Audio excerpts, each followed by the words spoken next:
Good evening, everybody. So it's a later start tonight as usual. I'm going to blame this entirely on Jesse Quill having such a good Morrowind cast. So I will admit, most of you actually probably saw me on there watching it. I have no excuses other than the fact that she is a lot of fun to watch, and I hope you guys think so too. And I guess now that she's done, and more importantly now that I've got a bunch of downloads and things like that finished, I'm ready to continue on our renewed playthrough of Charlemagne. So we'll do a little bit of a recap for the playthrough. Maybe I'll just start off by talking a little bit about what'll be happening in the next few days. Tomorrow I've got kind of the department Christmas party to go to for Econ. That'll be in the evening. I was going to try and stream. I don't know how that will work vis-a-vis the party, but I could probably get away with... I'm thinking probably what I would do is maybe either a stream before or a stream afterwards. Again, assuming that I know I don't normally do Sunday or Saturdays, but I'll see if I can manage that. Now, following that is basically the last week of school. I'll have about 3 assignments due that week, and then the week following that I have my first final, and then the week following that I have the 2 remaining finals. So a lot of the closing grad school stuff is going to be happening very quickly, and more importantly, it's going to count for a lot of my grade. So the likelihood of me streaming sort of in my normal schedule next week are pretty slim, and will be so for the next couple of weeks. I will do my best to sort of stream on the Fridays, but again, it'll sort of be contingent on how much I can get through the work that I need to. But of course, following that, I won't have any obligations until the second term. I don't even think there's really any way that I can prepare for the second term. And so what I'm going to try and do as a little bit of a Christmas gift is do a bunch of that special stuff that I've sort of been wanting to do and haven't had the time to implement. So, I definitely do not like sort of announcing these big ideas that I have and then never doing them. Oh, we're back to this nonsense again, are we? I think I found out what the problem was, but my fix doesn't quite seem to be working properly. Anyways, I don't like being the kind of person who sort of comes up with an idea and wants to do something and then announces it, but never actually follows through. So I am sort of keeping some of this stuff to myself for the next little while. But suffice to say, for all of the ideas that I've had, I'm sort of feeling like we're almost at the end of the tunnel, and we'll be able to get some extra material done for the holidays. And then I got one of them is actually a reading stream idea. So how's it going, Cloud9 fanboy? Good to see you again. Hope you've been well.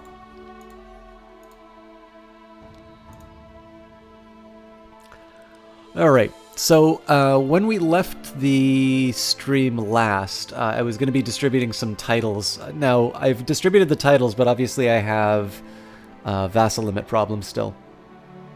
So what I'm going to do here is I'll read the flavor text. We'll talk a little bit about what our strategy for the next little while is going to be. And then sort of, this is not a bad opportunity to sort of analyze how the vassal system works, and some of the unique challenges that come up from a Charlemagne playthrough, because we're going to be having... What happened to my last Charlemagne playthrough, I basically walked away from the computer at the end of a cast and didn't pause it. And so basically what happened here was I had a couple of nobles rise up, and then my character died, which basically gave them independence. So more rebels came up because they had a smaller army. One of them succeeded in the war. That was around the time I was aware of what happened.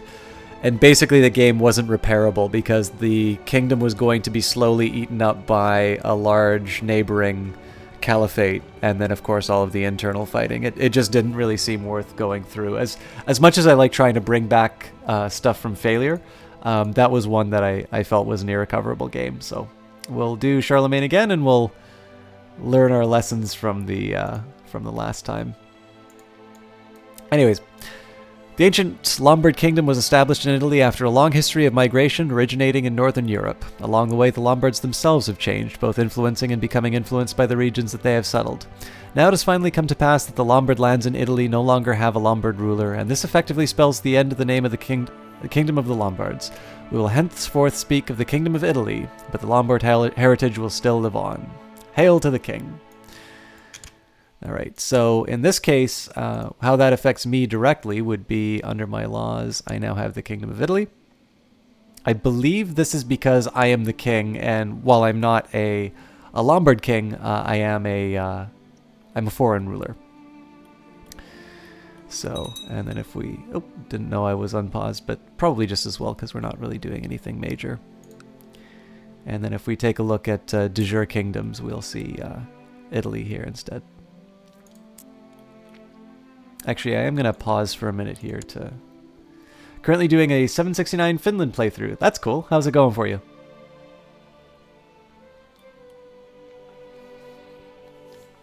So, what we started off with is the usual Charlemagne playthrough. We had West Francia, although in this case West Francia contained Aquitaine and Frisia as well. And then Carloman has Middle Francia, Burgundy, and East Francia. So, as is usually the case, Carloman dies at the hands of Mother. We decided kind of near the end to make our play for Italy. And one of the reasons for that actually is because we're in fairly good with the Pope. So the challenge here is that I have vicious rumors for some reason. I don't recall if it tells you when that goes away. It doesn't. So otherwise, I would be the Holy Roman Emperor. As it is, I need to bring the Pope's opinion of me up. Now, one thing I tried to do to fix that is send my diplomat, or I thought I did at least. I'll do that now. I don't know if it has to be your chaplain that does that. If it is, I mean, he's already proselytizing, so I'm not going to have him available until May. So we'll see whether or not diplomatic means will work. Failing that, I'll send the court chaplain along just so we can establish the Holy Roman Empire. And in the meantime, what I'm going to be trying to do is reduce this vassal limit. I'm going to be creating a number of duchies and just sort of arranging my my vassals accordingly. But what may happen here is an event may spawn which makes me conquer Saxony. So at this point I'm trying to move fairly rapidly on these things, and I've set myself up with business focus as well as amass wealth. That will actually... What does it take to accomplish that? I think it's like 150 gold. We should be close. Anyways, the reasoning for that is wealth is going to be what will allow me to create these duchies, which in turn is going to allow me to turn counts into dukes, transfer the ones that I can't control myself to the owners of those duchies, and as a result I'll be going from this 50 to 35. I basically need to get rid of 15 counts, so this is going to take a while. But I'm also not inclined to just start giving away kingdoms, at least not until I'm an empire, and even then I still would prefer to keep onto these things myself. So once I do sort of create my empire, and once I've got my vassals under control, my immediate conquests I think are going to be Brittany, Bavaria, and Saxony. Saxony is probably going to be the first. Following that, I can decide whether or not I want to expand out into Bohemia and some of these other areas, or whether or not I engage in an early Reconquista. I think that'll be more about what the opportunities are. And I would like a certain degree of religious unity in my my empire, so at some point it would be an idea maybe to take over England, although I think it's probably better to take over Christianity on the continent, and then maybe set my sights towards the north. Hey, Blood Glade, good to see you again. Cloud9's trying not to get eaten by the Swedes. It had an expies. It has an expiry. Gotcha.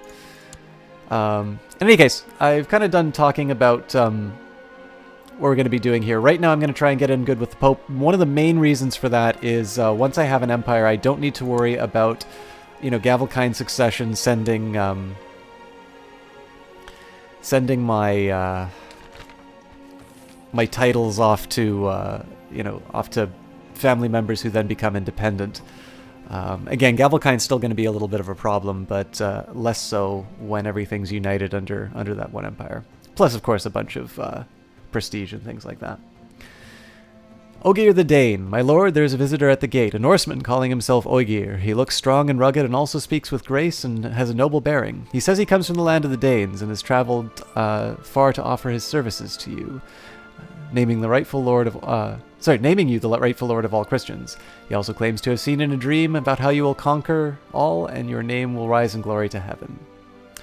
Welcome this bringer of good prophecies. I actually want to see what this guy's stats are. War Pony, the only real option is drive the Muslims out of Spain. Invade Islam crusades now.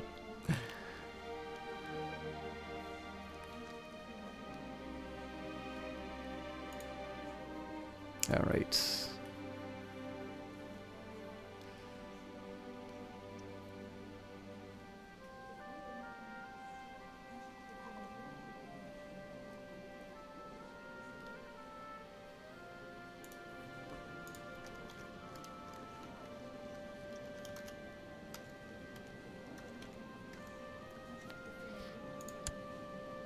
Strong martial skill, although I think I already have a pretty strong general.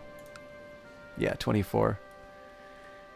And my Chancellor's already good enough as well, so... Unfortunately, our Dane doesn't really have any employment prospects. The Umayyads are there taunting me. War Pony definitely wants to see his crusades.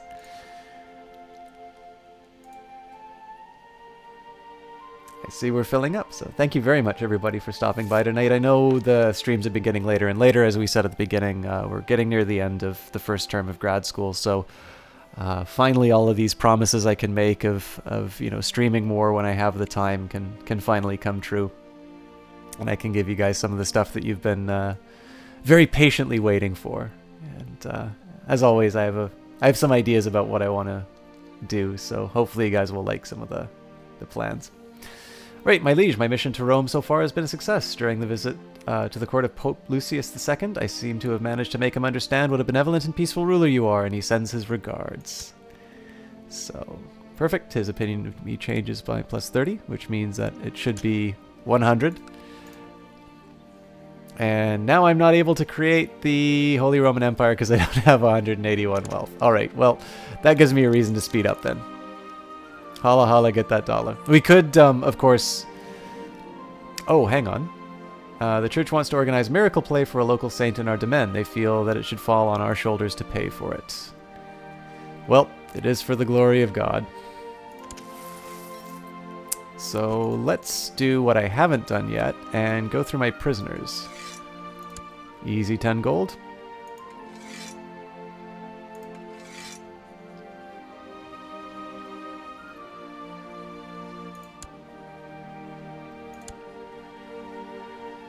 Yeah, some of these guys are rebels, but I think at this point the title is worth it.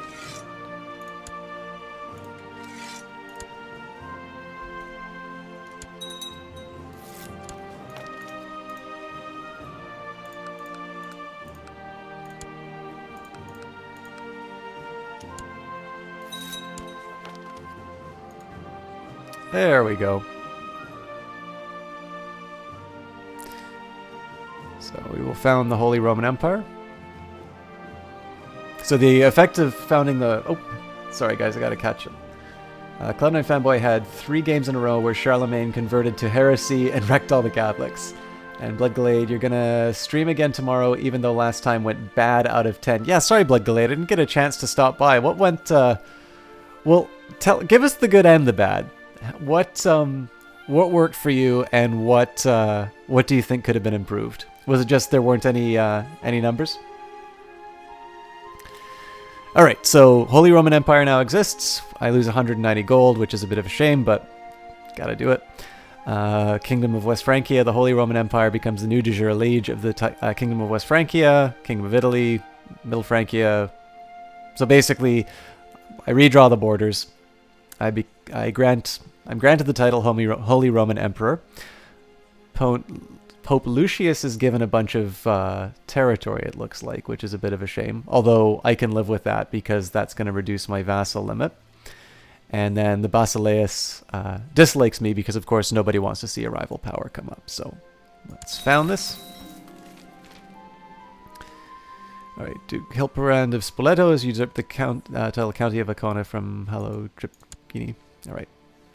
And this is the thing that we missed last time we played this, so I'm very happy to be able to read this. The coronation of Charlemagne, having taken the reins of power without fear, defeated his enemies, and ruled the Frankish kingdom successfully, Karl the Great was finally crowned emperor on the 16th of June, 777. He stood still as a statue and cold as ice before the throne as the crown of the Holy Roman Empire was solemnly placed upon his head.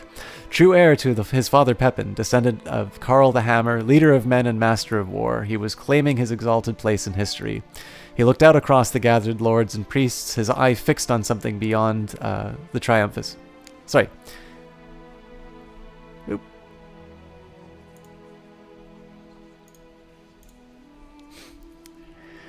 Looked out across the gathered lords and priests, his eyes fixed on something beyond the triumphant moment, something great, a new ambition. Glory! So you can see the effects of this. 2,676 prestige, still have the same amount of piety. My domain size is now 7 of 9, which is actually surprising, but I didn't seem to lose vassals. All right.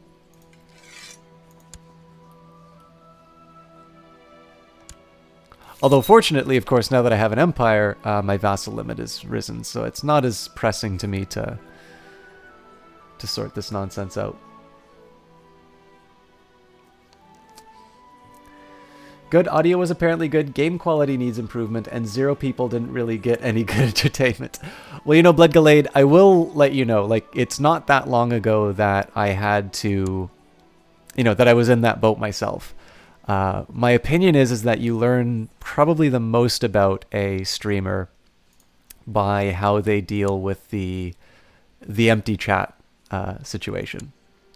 So, first of all, I strongly encourage you to keep with it.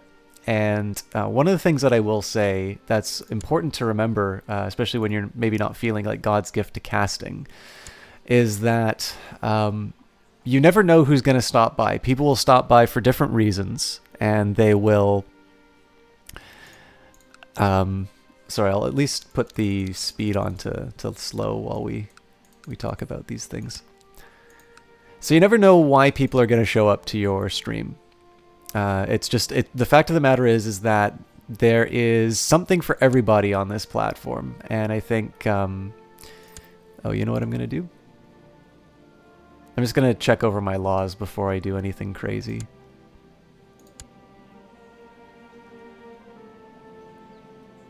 Okay, Middle Francia, HRE. What I should have done actually was change the succession laws, but the fact that I'm giving birth to all daughters is actually a problem.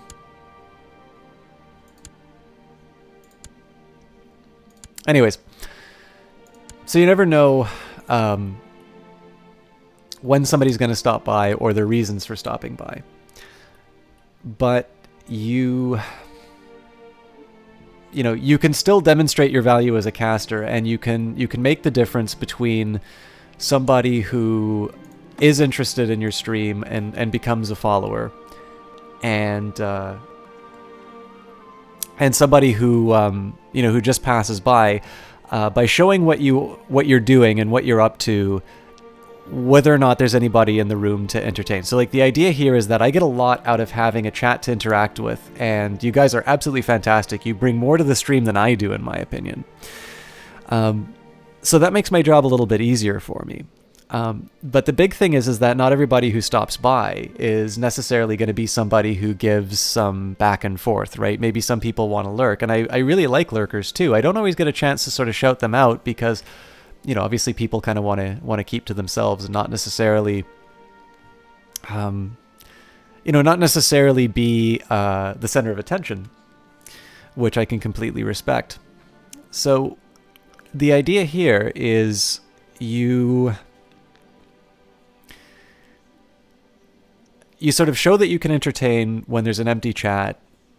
That sort of gives people an indication about what the stream is about, and all of a sudden you find that you're starting streaming and people come relatively quickly. And that's sort of where you have the momentum going. It's also a really good time to experiment and to learn, because then the pressure's off, right? You don't necessarily have to worry about somebody saying, oh, this stream sucks, I'm leaving, because there's nobody there anyway. So it's a good opportunity to, practice and get used to sort of the idea of streaming and providing something for people during the duration of a cast.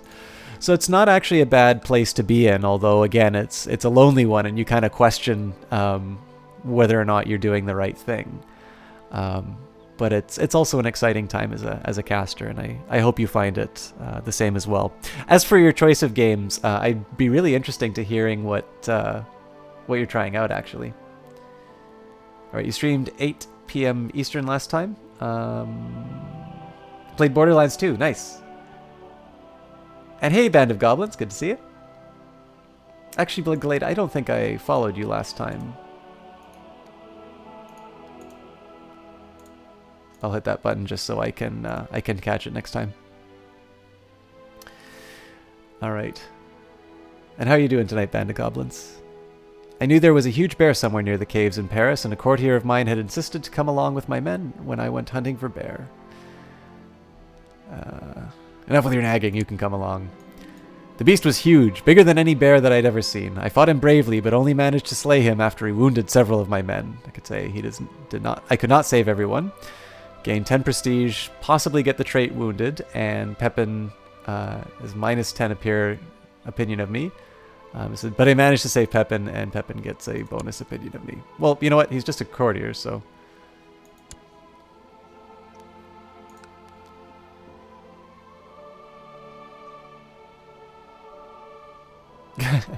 Bloodglade, that's fine. I was going to say, I am absolutely thrilled by the kinds of viewers that I have. I think they're the most forgiving and patient viewers you could ask for on Twitch. So I think anybody here who stops by will wind up being a very forgiving audience. Well, I'm very happy you did decide to stop by Band of Goblins. We actually just started. So we're continuing our Charlemagne playthrough, and sort of as predicted. So we got our first goal, which we were looking for, which was to create the Holy Roman Empire. What this is going to do is keep our kingdoms in our hands. So if our titles wind up sort of split up because of the succession laws that we have, we still don't need to worry about losing realms entirely. They'll remain vassals under us, although of course we won't have the titles of those kingdoms. And the other reason why we did that is because this could happen at any time, which are the Saxon Wars. The heathen Saxons living in the north of the realms of the Franks have for a long time held their own against all foreign conquerors, while defiantly staying true to their old religion and raiding Christian lands with no fear of God. No longer shall it be so. The time has come to bring them both the sword and the cross. Mercy is something they will find in the next life, should they accept baptism before they perish. You can say, leave them alone for now, which will cost me prestige and piety, or crush the heathens, gain 50 piety, I gain a strong claim on the Grand Chiefdom of Saxony, and I declare war on them. So we'll just take a quick second here. I've got 7,000 troops to my name. They have 2,000, so this is a no-brainer. Emperor Karl the Great has declared the Holy Roman claim on Saxony war on Grand Chief Theodoric of Saxony. So this is, of course, one of the nice things about the Charlemagne playthrough is that unlike, let's say, where we started in Westmoreland, this one actually gives you some historical events for events, or for like sort of random encounters or something like that. It's definitely a fun way to play this game, to sort of have certain moments come up that you've read from history books, or if you listen to the history streams. Obviously, we talked about Charlemagne not too long ago.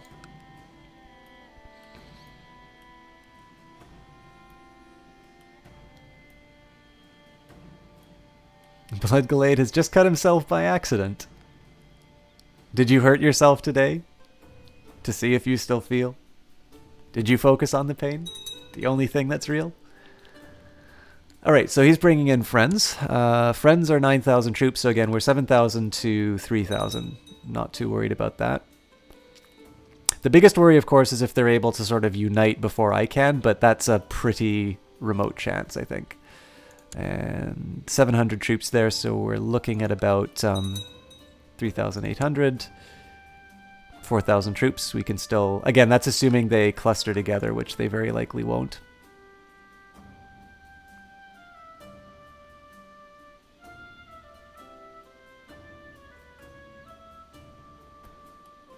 Could probably speed this up a little bit.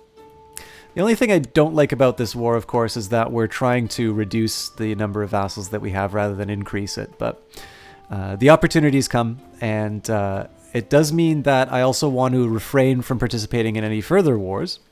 The German populace in Cleve have embraced Frankish culture. Civilized peasants.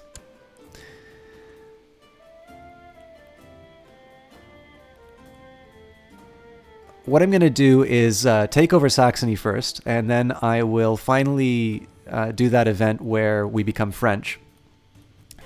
And then following that, I'm not actually going to commit to any wars, and there's two reasons for that. Number one, I need to get my vassal count down. But more importantly, when you have conquered Saxony, you have the very real historical problem of the fact that the Saxons don't necessarily like being ruled. And so Widukind raises up. He has an incredibly large army, but it's an untrained one. So in a couple of... There's basically two ways of handling it. You let them weaken themselves through sieging, or you just get roughly enough troops. Like, this might be enough to handle the Widukind rebellion. But basically, you once you crush the Widukind rebellion, you get what you want, which is great.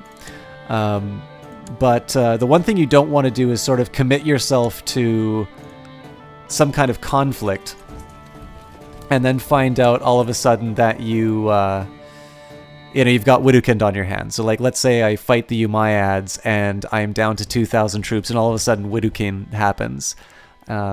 That means all of those territories that potentially could have been giving me troops now are, now they're under siege. And that's one where I very potentially lose the rebellion, or I at least have to raise money from the...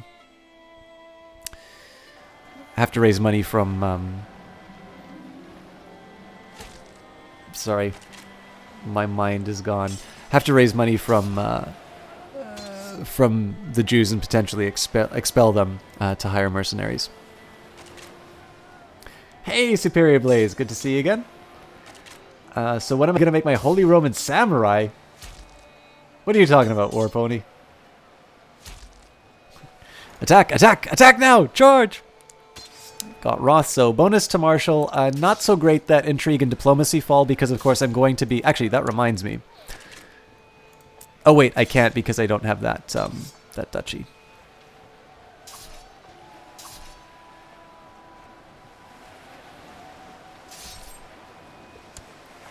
Actually, you know what?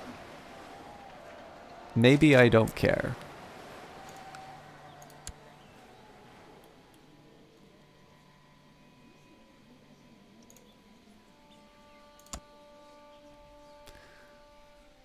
I want any one of these, but I think it's going to make me have to have the...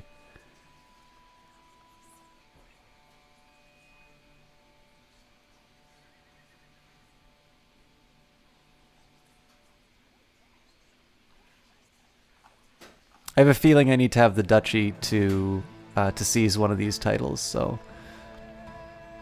It's a little bit of a tough call whether I want to dedicate resources to taking over one of these, because of course when I make this duchy, it's going to be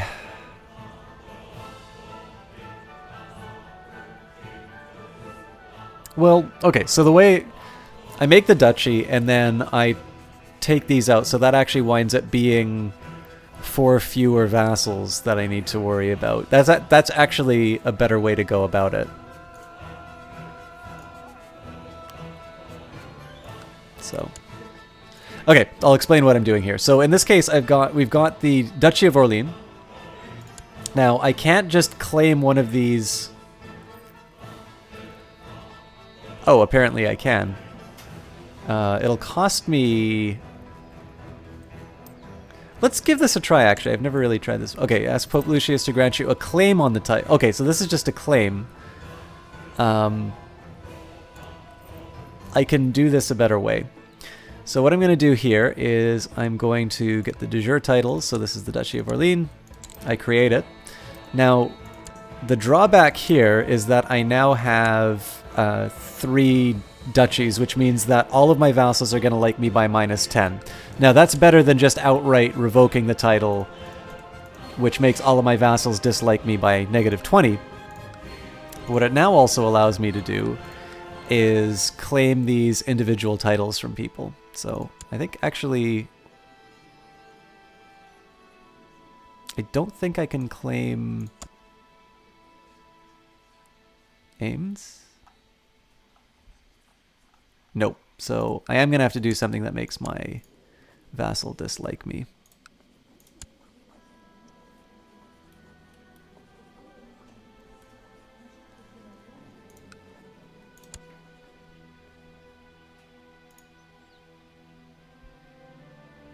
I'm not quite sure why I'm not able to take this guy.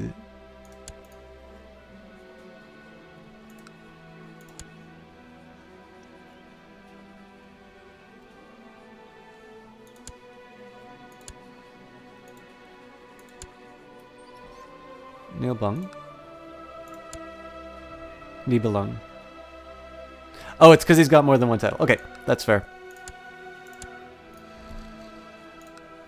I unfortunately don't have any better way of doing this, but he'll just have to live with this. So, it does make my other vassals... Makes my vassals upset with me, but there you have it. Alright, sorry guys, I gotta catch up with chat now. This isn't Civ 5. No. Have I considered playing EU4 Take Over the World? Definitely, actually. EU4 is going to be coming up relatively soon on this cast. Not this specific cast, but I have a special event I'm actually planning for it. And that moment you have 142 gold as a pagan, and you know you are the richest pagan on the map. Alright. So this wound up being a little bit more complicated than it needed to be, but basically I'm going to retract this guy's vassalage, which is going to put him under me, which will allow me to put a claim on his territory. In the meantime, I think I'm just going to go for one of the territories in Orleans so I can get that under the way.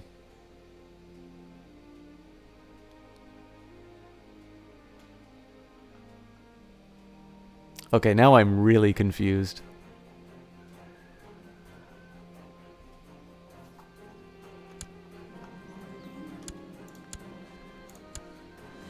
Wherein was captured in battle and is now my prisoner.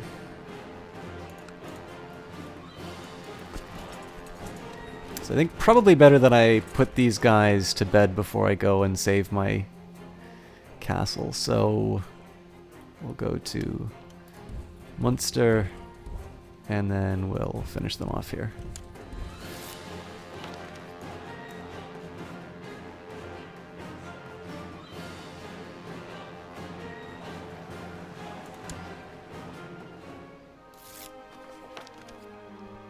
My liege, I believe that one of your vassals can be discouraged from associating with conspiratorial factions if the proper leverage is obtained. How do you wish to proceed? Well, because I've been taking some tyrannical acts, this is definitely appealing. It looks like he is supporting independence. So it's the strongest faction, although I would have preferred to have the head of that taken out. System, did you know that Ragnar is in the 769 start? I didn't know that, actually. Honored Emperor, though I curse your name, I will comply with your unfair demand. Just keep the sensitive information to yourself. Okay. Alright, so now we go kind of Viking hunting. The biggest thing we want to do right now is sort out how many troops this can support. Looks like about, we'll say 1,500 each just for safety. We won't go any deeper than that. So I think we'll just, we'll split up as much as we can to, I think we can get about 4 units out of this.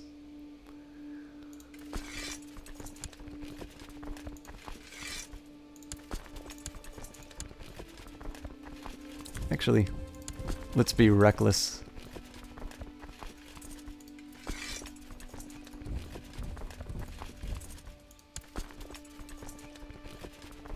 Okay, that one's staying. 841's going. 1666. Let's split that up.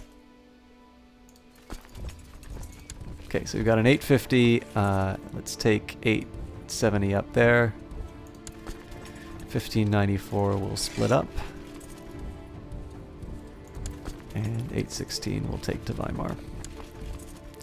This might come to bite me, but I don't think it will. I do need to find out who's heading there, though, so let's get some slightly better generals.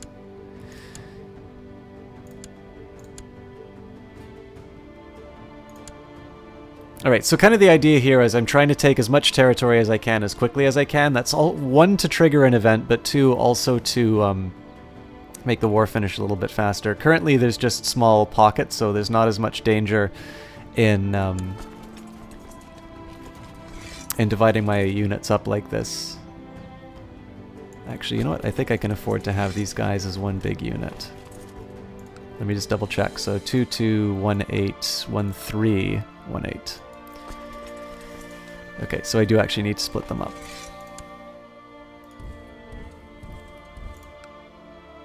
They'll support 800. 1.9, so we'll send them there. Alright, what was I going to say? I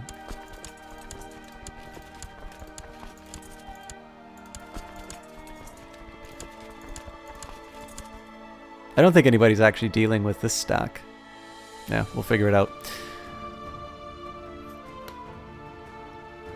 He's the son of the Jarl of Sivby. Man, I'm never good at these Scandinavian names. Endors, how are you doing tonight?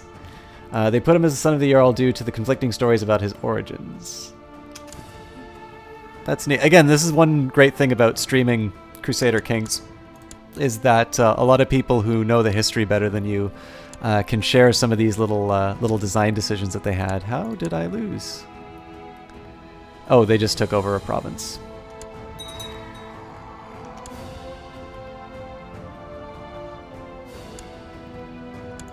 I think at this point I'm just going to let things go as they will. These guys can chase them down, though.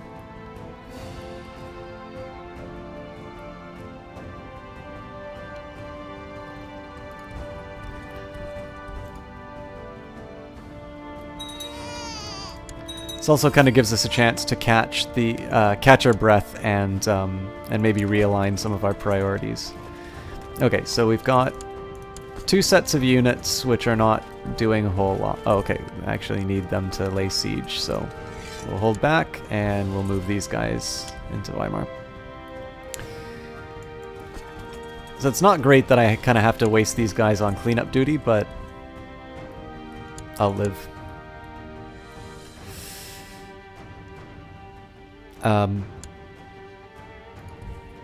And the war should be over relatively soon anyway.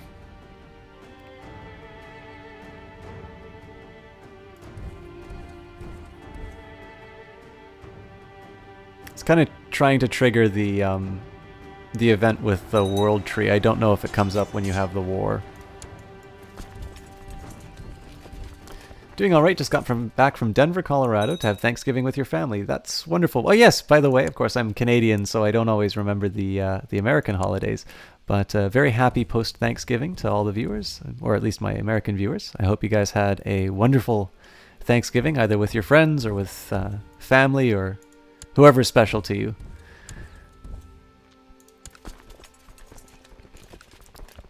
All right, so this can support. Alright, so it's a small garrison and it can support the troops, so we'll keep that, and let's move these guys to the north.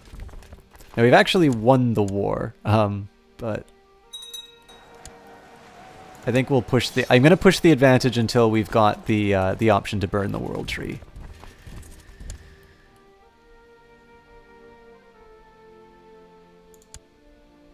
Again, I'm starving my units to death because these barbarians have some fairly unforgiving resource requirements. All right.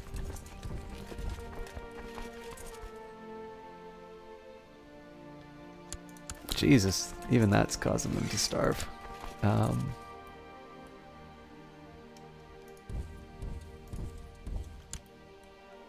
What I'm doing here is just holding down the shift key to sort of give a little bit more precision in terms of the pathing.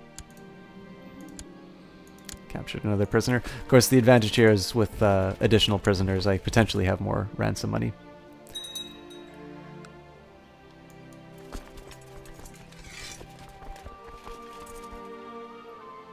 What? Canadian? Unsubbed, unfollowed, reported to Twitch, reported to Interpol, called the cops, called the FBI, called the president, called your congressman, called Pizza Hut, drank a beer.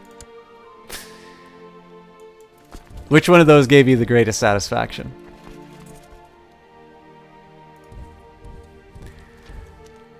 The Franks in the province of Cleve have now adopted enough Latin customs that they can no longer be recognized in Germanic. The scholars call them French. Such are the times. Oh yes, that was one thing I was going to say. So I've decided to hold off on becoming French until I've sort of taken Saxony and have the whole area. I don't know if that actually changes anything, but my main motivation for that was just wanting any benefits that come from the rebellion being crushed and any potential changes in culture. I kind of wanted to make sure that I had Saxony under my realm before I made any changes to my cultural composition. President can't do anything and your congressman won't. High Chief Nata of Bohemia has usurped the title of City of Land. Is it somebody I know? Yes, I've probably lost something inside of my my realm, but I can't be bothered.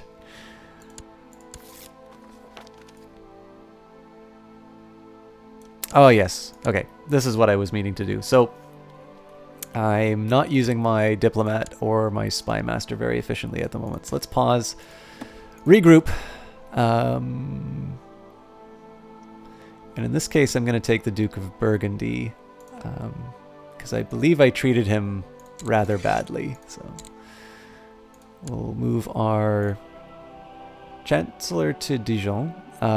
We've already got military training in Paris, which is what I want. Again, I would prefer to do economy tech, but we really need money to create these titles, so I'm going to remain collecting taxes in Paris. But we do need to decide what faction is our bigger priority, and Independence by far has the largest number of men, and so the leader is in Corsica, which is exactly where my Spy Master is going to go. And then finally, we are proselytizing in... where are we proselytizing? Plauen. The important question is, yes, there is conversion to be done, and of course Saxony itself has its own religion, but I think I'm gonna have to live with the religion in Saxony for the next little bit. There's really nowhere else for me to go with this unit, unfortunately. If I go any further inside, I'm already starving one unit to death.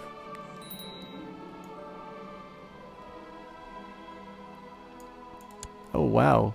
So I actually gave that duchy to a family member, and it got usurped by somebody else. But, I mean, there's not a lot I can do about that. I could try and take it back for my family, but there's not necessarily a lot of gain in doing so. I just make all my vassals mad at me. So, oh, but what I was going to do was choose another plot, so... That was the thing I was going to talk about, which was I have the title which means I should just be able to lay claim to one of these areas.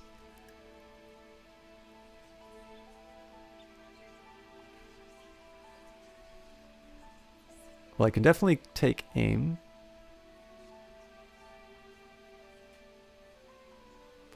I think we'll at least start with that, and hopefully we get some more opportunities. And I get to appoint a new commander. So we've got 14 and 13 here, so I always keep an eye. In this case, I know that my worst commander here is 13. He does have a special ability, so that doesn't mean he's completely a waste. But basically, a nice little way of not spending too much time in this window is just sort of keeping an idea of what your outside options are. So if I have any commanders who have a rating higher than 13, I know I have at least one person I can replace with. So my spymaster reported uncovering a plot by your spymaster to kill your spymaster to prevent him from revealing his plot to kill the spymaster. Well, we did have a situation where I was like scheming against myself mysteriously. But nothing is quite as dramatic as what you were talking about, Warpony. And I'll have to check out the image after the cast. I know I normally don't have a lot of success opening those while I'm streaming just because of my really poor bandwidth. All right, he's offering peace, but we really want to burn down the world tree.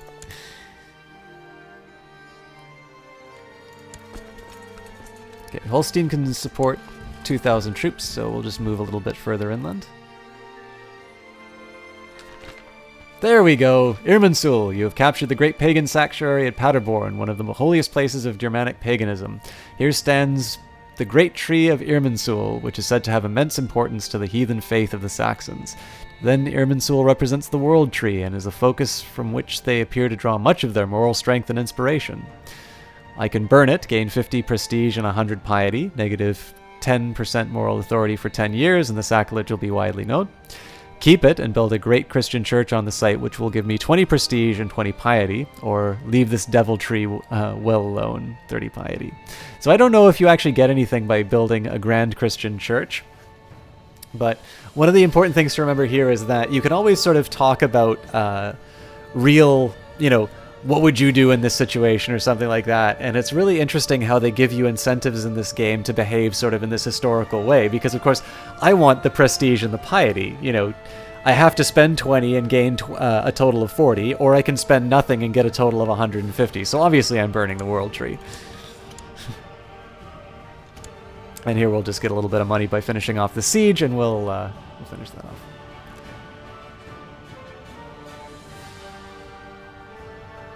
He did chastise himself for a plot against himself.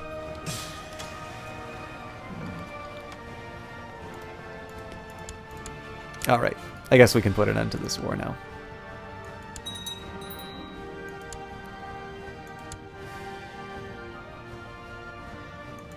Alright, so I think the Kingdom of Saxony has different succession laws from it. Yeah, it's elective gavel kind, so we're going to have to switch that out. Let's at least go for the Crown Authority. Disband our army.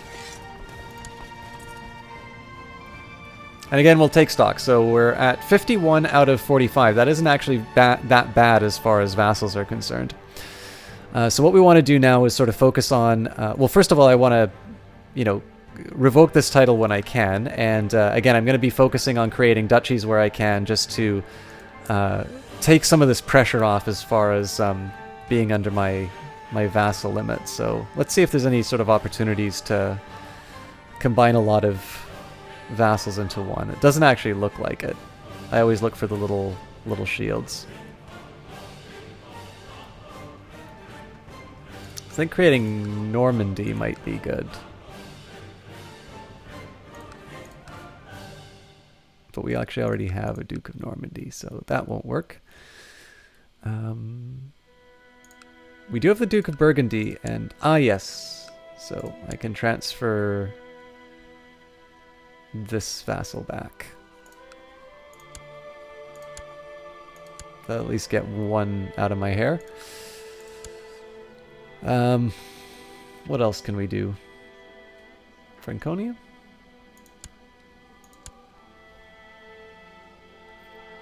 Luxembourg. Actually, what I think I'm just going to do is I'm going to do it in order, because I'm going to wind up creating all of these titles anyway, so. And we'll see who likes me the most, or potentially will pass that title back to me.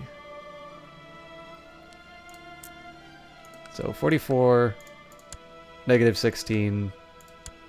Actually, he also owns a lot of the territory, so I think in this case,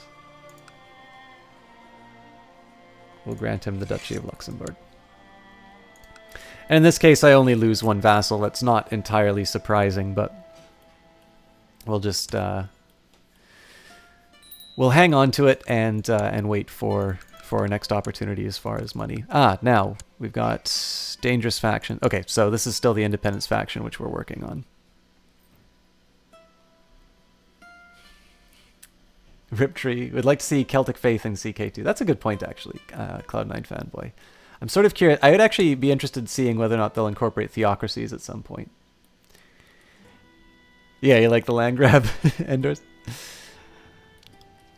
It's a little delicate now, so at some point... Actually, I'm curious. Do I have a claim on these because I've created the... No, it's all de jure. So eventually I'm going to want to create the Empire of Francia. Mayor Sycar approaches you and presents you with a request to buy a small plot of land in Paris. This is a grievous decision for you, since he promises to pay well for the land. I can say I don't need the gold, where I'll lose... I do need the gold. I'll lose 25 prestige, and I'll get 50% loss on castle tax for 10 years. Or I can say there's not enough gold in your pockets to buy my land. So let's actually see what the castle of Paris is generating, because I do have my steward working on there. So let's see now. Gives me 614.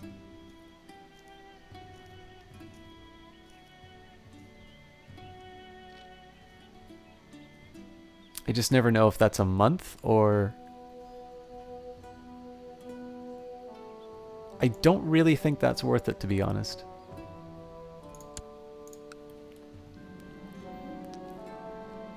Ooh. I try to sit up in bed, but someone is holding me down. It's the burly armsman with the trustworthy face I promoted to the guard last week. There's a skinny little fellow beside him, grinning viciously as he produces a dagger and stabs me. Screaming and thrashing about, I manage to kick the guard in the groin and break free. I punch the other in the nose and rush from the room. Unfortunately, the two assailants got away. So, somebody wants to kill me. This means... Oh, wow. And I need to... My spy master actually is occupied, so I'll have... Okay, I can recall him. In this case, I need to scheme in Paris so I don't lose Karl. Unfortunately, this means that the factions are going to continue to grow. So, I believe the Duke of Burgundy is with them? No, he's not. So let's just take a look and see. He's now got a positive opinion on me. So what I think we're going to do here is...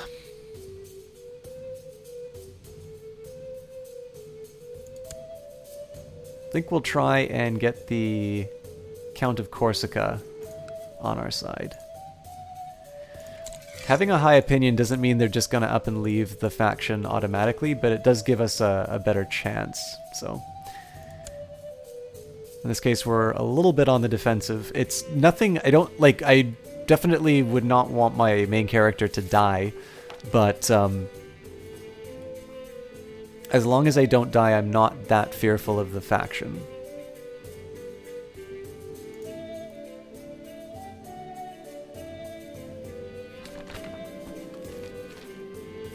Can you vassalize entire kingdoms? Like, could you have a vassal over all of Italy? I definitely can, Undors, although I always consider that to be my last resort. With enough management of my duchies, I should be able to manage without it. We're in a better position to vassalize kings because I'm now the Empire of Francia. If I did that before, I would effectively be granting them their independence. So if you give somebody a title that's equal to your own, then they just simply become a separate king. A king who really likes you, but a separate king nonetheless. So in this situation here, I'm being a little bit stubborn, but I also believe that this is manageable for me to hold. I'll say the central titles of the Holy Roman Empire, and then as I expand, I'll maybe consider passing out some king titles as I have sons and things like that. Alright. Duke Remigius feels I risk too much with my escapades and tried to persuade me to stop risking my life. I say no, so he gets negative 15 opinion. And here we go. Widukind. The Saxons are a people that cling fiercely to their old traditions. After suffering defeats and conquests in spite of tenacious resistance, discontent has continued to simmer in the pagan Saxon lands. Raids on tax collectors, defiance of church duties, and all these things have been annoyances to the new rulers without really presenting any severe danger.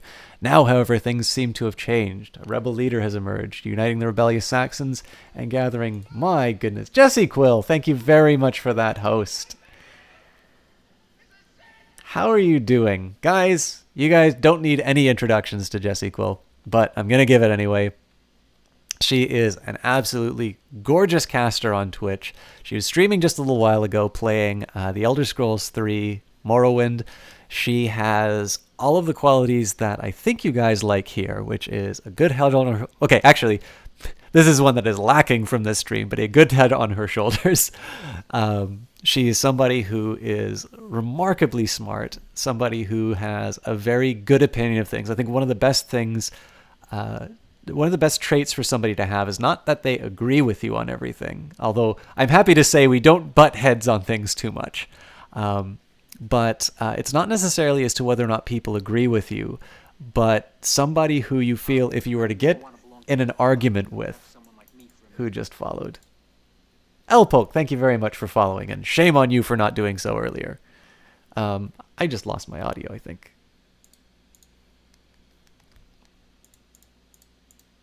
Okay, well, it gives me a chance to save and quit. While I'm gonna take a minute to sing Jessie Quill's praises to you while I reset, make sure that my audio is doing what it's supposed to, and I can carry on. So again, the most for yep, that works. Somebody to have is not necessarily that they agree with you all the time, but that you sort of feel like if you get into a debate with them, you're sort of taking your life into your own hands. That there's somebody who could give you a perspective that maybe you hadn't considered before, or maybe challenge something that was a deeply held belief of yours, but maybe show it to you in a light that would make you reconsider. Because these are the people who will give you an opportunity to see the world in a different way, which is one of the best things that anybody can give you. And I'm extremely happy to say that this is exactly what Jessie Quill does, both on her stream and off stream. And then in addition to, you know, her virtues as a person, as far as the caster is concerned, you really can't find a higher quality individual. This is somebody who I think it's a question of when they will be getting partnership rather than if. Very high quality stream, wonderful atmosphere, puts a lot of work into, you know, just ensuring that you have the best experience possible, that everybody's getting along, everybody's having a good time. And if you join her Discord server, she has a whole bunch of extra stuff that you do as well. So the only drawback is that if you mod for her, you have a tax of, you have to give like something like 2 or 3 nude photos a day. Because of my lack of endowments, she's actually increased it to 6 a day. But, sorry, 6 a week, not a day. I couldn't handle 6 a day, I'd quit. But it's a small price to pay. I think to be involved in such a great community is, well, in my case, it's a very small price to pay. But other than that, she's a hell of a caster, and I think you guys should give her a follow.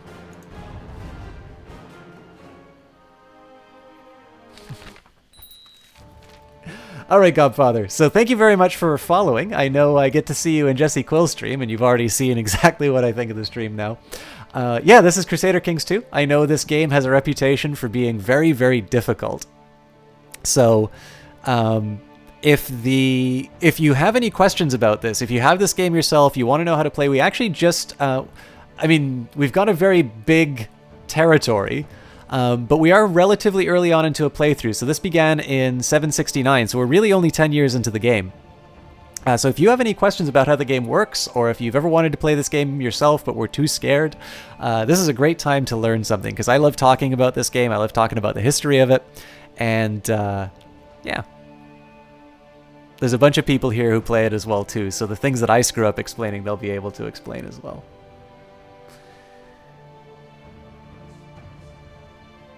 For some reason, I thought you were going to go in a direction of hugs. They butt other things, if you know what I mean. Yeah, yeah, shame on me. Hello there, Captain. Hey, Captain Bear, how's it going? Just because Crusader Kings 2, you'll see soon. 6 a day. System Shock is Jesse Cool fanboy. I am definitely a fanboy, but I also think I really can't think of another stream that I would want to be a fanboy of. Yeah, it's true. 10 out of 10 can confirm. 10 years in the game, you already took over half of Europe. God, you work fast. Oh, come on, Captain Bear. I said hello. It's just a long stream delay.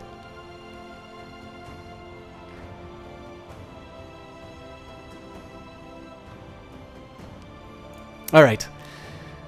You know what? I'm going to say it again. Widowkin, the Saxons are a people that cling fiercely to old traditions. After suffering defeats and conquest despite tenacious resistance, discontent has continued to simmer in the pagan Saxon lands. Raids on tax collectors, defiance of church duties, and all these things have been annoyances to the new rulers without really presenting any severe danger. Now, however, things too have been changed. A rebel leader has emerged, uniting the rebellious Saxons and gathering warriors for more concerted attacks. He calls himself Widowkind, a name that means child of the woods. An obvious reference to the old pagan myths and fitting to the hit-and-run tactics used by his forces thus far. The army he is gathering is growing, however. These indomitable Saxons. Cloud9 fanboy, do you like Fnatic? You've seen people take over Europe faster. I'm sorry I'm not taking it over fast enough for you, Elpolk. And actually made this account almost 8 months ago. You're a Liquid fan. Maybe TSMC. I know Ninjas in Pajamas. I didn't even know Titan still existed. Though it didn't really work out well for those individuals. Well, I still have problems in terms of numbers of vassals that I have. And Blood Glade just got out of the showers. All feels right in the world. Yeah, right as I have a rebellion, right? Thanks for the support, Blood Glade. Fnatic is okay, though. I'm not a hater. Alright, so this is an event that's inevitably going to happen whenever you take over Saxony, and of course you don't necessarily get to pick whenever you take over Saxony because you will have a very big penalty for you'll have a very big penalty for not doing the invasion when the game kind of invites you to. So there's a couple things that we want to keep in mind about our current situation. So in terms of how well we're liked overall, we've got quite a few vassals who are really mad at us. I've also got somebody who's trying to assassinate me. This is how I got wounded. And so what I need to do right now is keep my spymaster in the capital to prevent any further assassination attempts. In fact, let me just double check. My spymaster is in good with me, and he's the best I can get. So I'm about as protected as I can be in my capital. Now, in the meantime... Oh, I am no longer...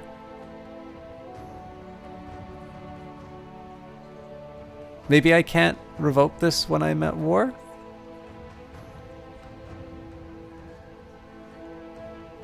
I still don't quite know how this usurp button works. I don't know. So what we need to deal with right now is that we've got an independence faction with about 80% of my strength. So if I just go and throw a bunch of troops into the Saxon Rebellion, even though these are relatively stronger troops, what's probably going to happen here is they're going to declare independence and I'm going to have a war that I can't win. I also don't have a lot of money right now and I'd prefer not to hire mercenaries. So even though this is a guerrilla force and we don't necessarily have a lot to fear from them so far as the numbers, I'm actually going to let them sort of try and retake their lands as best as they can, let them thin out their numbers while I grow in strength. And then one of two things will happen. Either this rebellion will trigger. Actually, there's another thing that I can do which I didn't do earlier. I can stop the plots. If I find one that's about killing me, I'm going to be very upset. Right, my liege, your wisdom and mercy are legendary. I've sent out emissaries to all known plotters to cease immediately. Yes, and actually, while we're at it, let's embrace the Carolingian Renaissance. This is what turns us from Franks to French. So for those of you who are maybe unfamiliar with the history of this game, we're playing Charlemagne, who is a king of a group known as the Franks. He ruled over West and Middle Francia. which in this case will say France, but it actually also include the Holy Roman Empire included basically what we now know as Germany and Italy. Now I conquered Italy, and then I sort of got the second half of the kingdom from my brother Carloman, who was also a real individual. The game basically implies that the mother killed the brother, and certainly the brother did die under mysterious circumstances, although I suspect you'd probably have a bunch of historians debate as to whether or not it was a murder. But in any case, so for this one, I can't remember exactly the year that Charlemagne became the Holy Roman Emperor, but these are actual events, although Charlemagne, after he died, the Holy Roman Empire split up. And so what we're going to try and do here is defy history and try and keep this empire together after the death of the great ruler. What we're doing right now is, actually, that's not a very large amount. So in this case, they lost about 22 troops after laying siege to this province here. The war score is not going to tick against me that far by them taking over these territories, and it's giving me a chance to sort of combine my troops. So what I'm hoping here is that these 4,000 troops start moving south, which means I'm going to be able to take them on individually. Nope, looks like they're moving north. So the best thing here is if they can stop clumping up, I'm going to be able to take them on individually with my better generals, which is more preferable than trying to take on a 12,000 stack. Again, in terms of my own troops, I only have 6,000, so they outnumber me 2 to 1. Although again, I've got a trained army, and I've actually got very strong commanders. So even if I have to engage them completely, I feel like I'd be okay in terms of the outcome. So.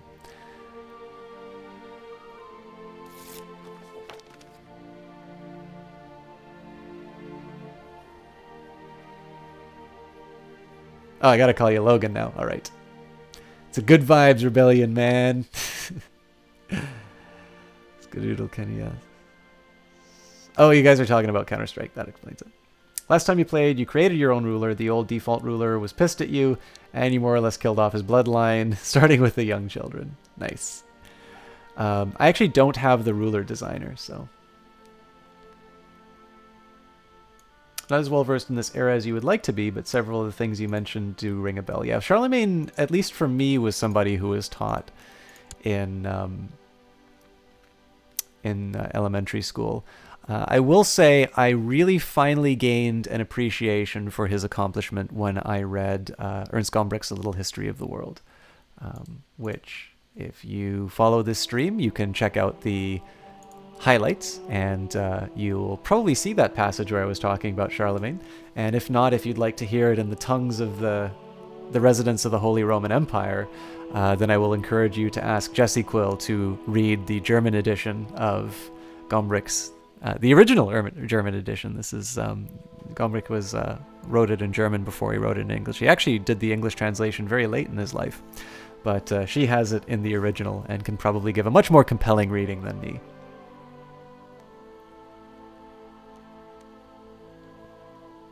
I don't know if she's still in the chat, though. It's very... Ah, there she is. Okay. I thought she was going to get her beauty sleep. Not that it's needed.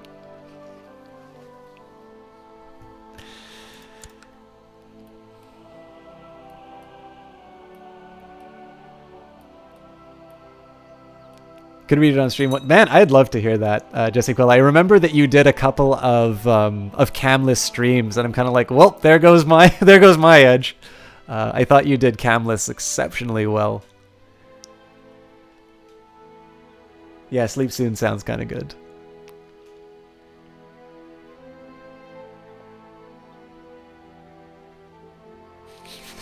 Damn, Jock is smooth.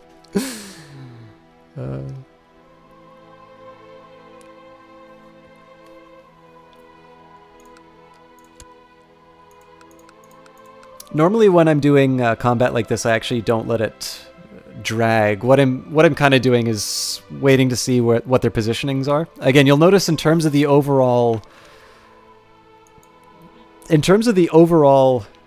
impact, these territories don't count for a lot. So the way that war works in this game is you need to get 100% war score. And right now they've gotten 5% from all of the holdings that they've taken, which is, non-trivial, right? They have a fairly substantial part of the north. But what I'm really looking for is happening right now, right? So if I were to go charging straight into Leuenberg, that's 3,900 troops, not necessarily well-trained, without any significant commanders. And anybody who wants to go help them has to cross a big river, which means they're going to be at a disadvantage. And this is happening roughly around the time that all of my troops are gathered in Paris. So this is going to be a wonderful opportunity to go in, and because we've got a very large force fighting a smaller one, my casualties are going to be smaller, which means I have less to fear from the Independence faction, which is now at 4,400 men, along with elective succession in Saxony. So at this point, I could actually have multiple rebellions coming after me. And again, it would be ideal for me to have my spy master working on these, but if I move my spy master, it means that I'm going to have to... It means that I'm going to have to deal with a potential assassination attempt. So in this case here, I just kind of bite the pillow, hope I survive these wars, and if I do, I'll basically be able to consolidate power and do all those tyrannical things I'm sort of famous for doing in this game. So what I'm going to do here is sort of reorganize my forces a little bit. I am the strongest commander, so I'll put myself in the center. Ogier is my second most strong commander, and then Peter. So in this case, I've got my top generals leading my main force, and they're going to combine with these 157 troops in Cologne.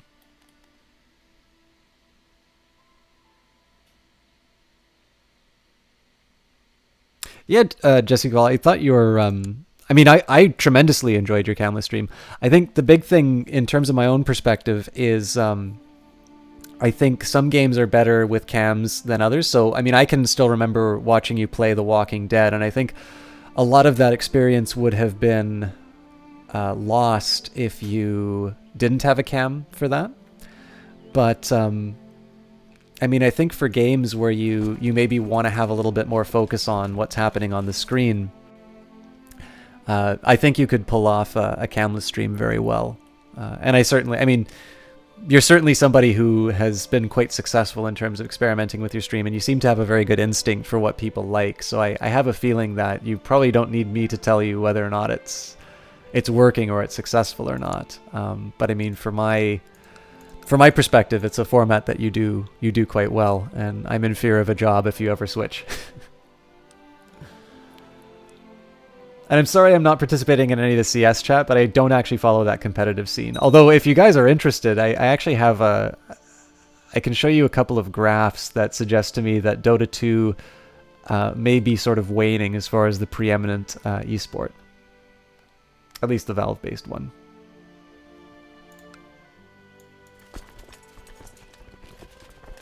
Now we missed a little bit of an opportunity here because, of course, Leuenberg has fallen, and come on.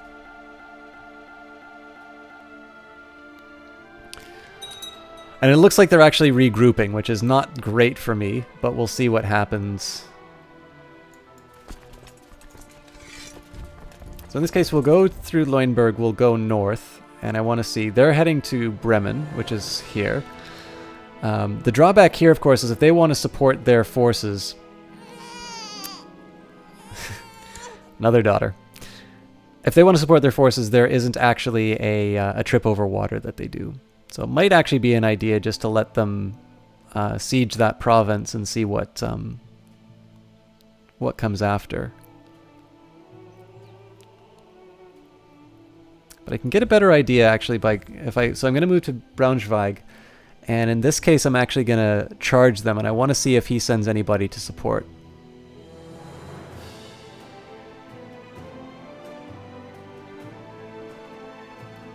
Yes, Jesse Quill. Oh, to be young again and watching Jesse Quill play Walking Dead Episode 2.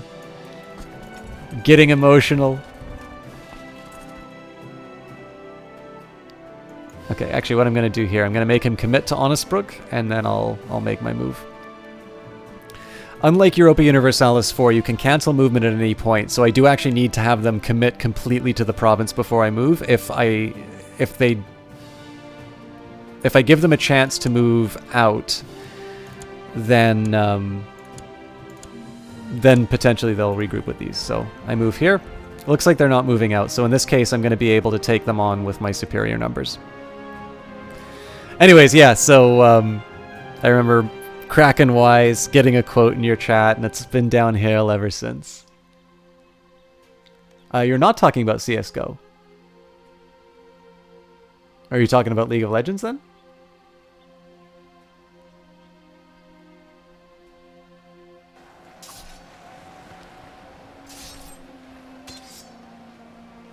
Alright, so they are trying to give support. This might actually turn out rather poorly for me, so let's see how this goes. In this case, we definitely have the advantage where we're smashing them in the center. They do outnumber me, but notice that my morale isn't falling as hard. So ideally we'll break their back before they move in. They're arriving in 6 days. Alright, great. So we've taken them out, which means they're going to be charging into our full force, and I believe we'll get a defensive bonus based on where we are. We are actually in an open plain, which is a bit of a problem. But we do have a side flank, which means that Widowkin's center is actually fairly weak. They don't have any commanders, so even though I'm severely outnumbered here... Actually, I'm severely outnumbered on both flanks, so this is going to be really close. The left flank is lost. But we'll see if the combined forces here can carry the day. It's going to be really close if it does. Alright, so his center is falling. So is mine, though. Alright, so they both kind of canceled each other out, so this may... I think we lose? Nope, we've got the morale advantage. It's going to be a really, really close fight, though.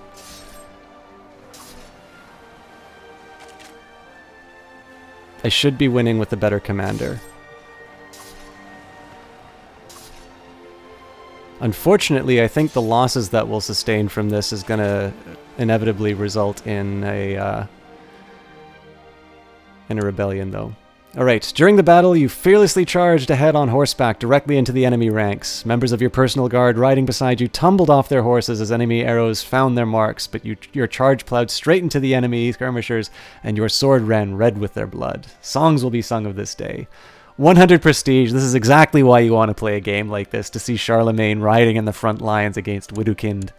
And yeah, we're down to 2,000 troops, which is going to be very hard for us. But we will push our advantage and move on to sell. In fact, what we'll do here is we'll auto-balance the units so we can take advantage of their disorganization.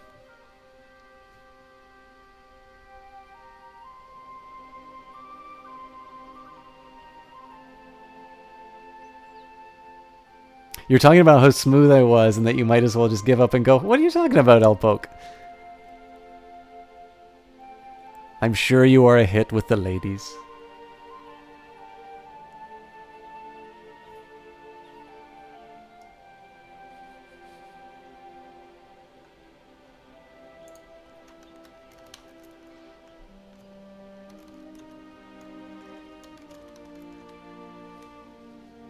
Uh-oh. Jessie Quill's reverting to her native form. Nobody tell her I'm French.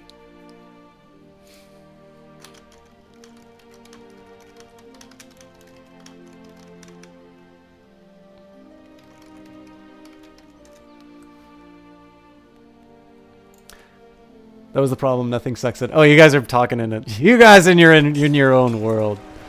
Alright, so we're going against Widukind. In this case, again, they outnumber me here, but I have the morale advantage as well as the better commanders, and now all three sides are heading in, so...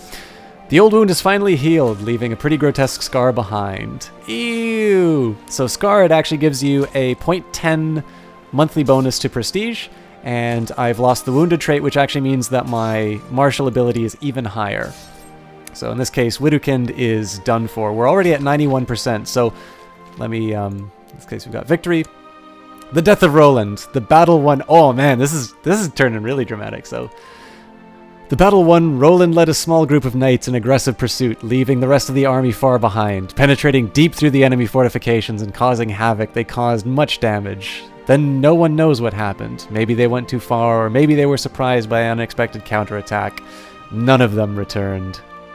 Alas, he was my bravest knight. So for those of you who weren't here for the last playthrough, we had Roland I believe this may be the same of the Song of Roland. I'm not entirely sure. Was kind of our most loyal knight who kind of would always go on our special missions and always pull ahead. He was like the SEAL Team 6 of the Middle Ages.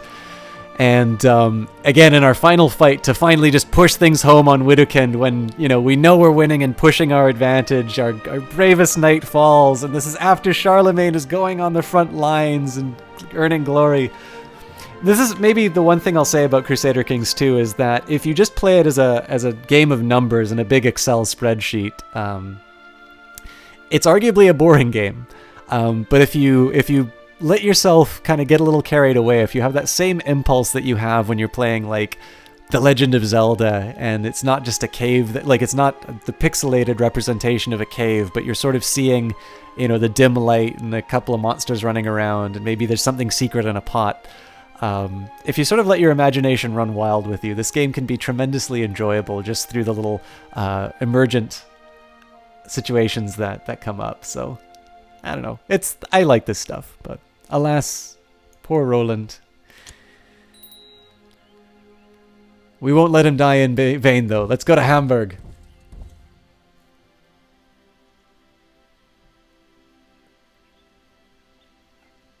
Oh, Logan. We Germans must stick together. We must unite against the French invasion. And we've got W faces all over the place. Unless you're nothing who gets killed from somewhere. Don't understand. Well, now Sean was a lurker, which was huge. Sorry, guys. I'm just going to catch up, and then I'll get back. I was kicking butt against those armies, 100th of his force. Nothing sometimes lurks and then runs around through sight early and gets killed. I never truly appreciated him until he died. Nico was always the main lurker, though. Yeah, Logan, I mean, so once in my life I was on the supply side of the boy-girl equation. Usually I'm on the demand side, and I've behaved in a way that is probably, I get this, I am the story that they're telling about really awkward approaches from guys, and then other ones where I'm kind of like, whatever. I will say, having been on the supply side, is actually probably one of the most uncomfortable conversations I've ever had in my life. Okay, we'll talk about army mechanics in a second.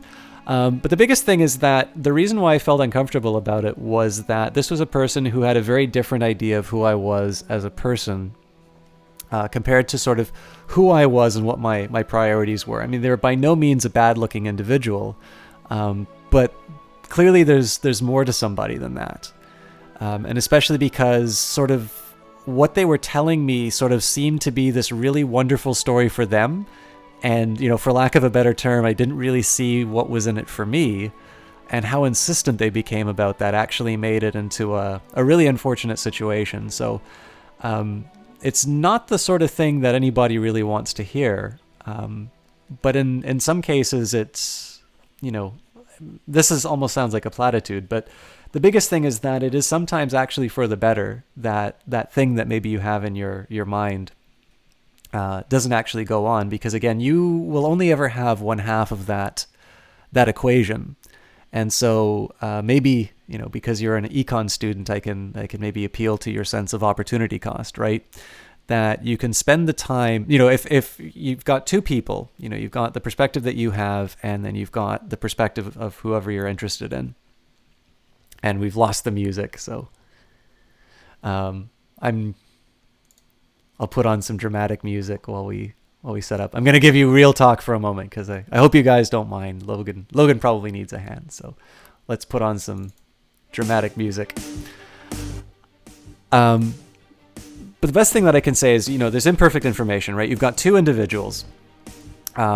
You have one half of the equation, but you don't necessarily know what the other side has. And again, the other side maybe has a little bit more if you've volunteered your feelings, or maybe you've kept it to yourself, and at which point you're both kind of equally in the dark about where you are.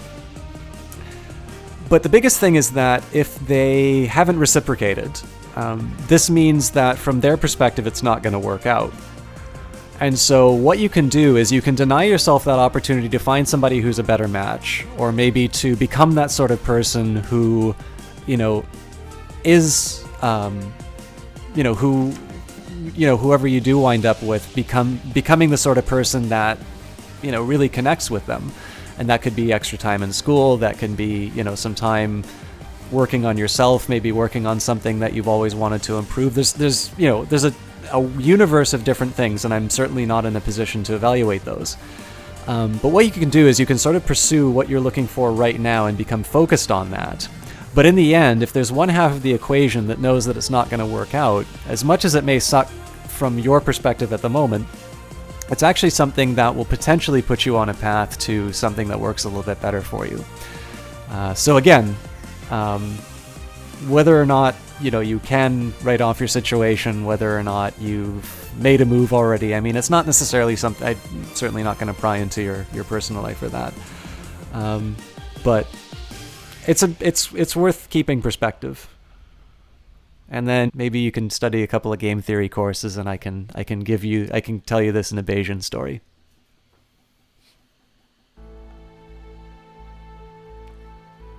Anyways, I'm going to go back to being a bastard. Alright, so, as we said, the big thing here is that, we've got -8 in terms of occupation, but if you can kill a majority of their force, then you're better off overall and your war score goes up. So if you notice, they've got less than 1% in terms of the war score that they've gained from all of that territory that they took, whereas each of the fights that I had, the lowest one is 15%. The biggest one, the one where Charlemagne was just going in and kicking ass, 75%. Completely turns it around. Now again, that's come at a very big cost, because if we take a look at the factions, 400%, 300%. We're almost certainly going to be torn apart by a civil war, but at least we've got Saxony.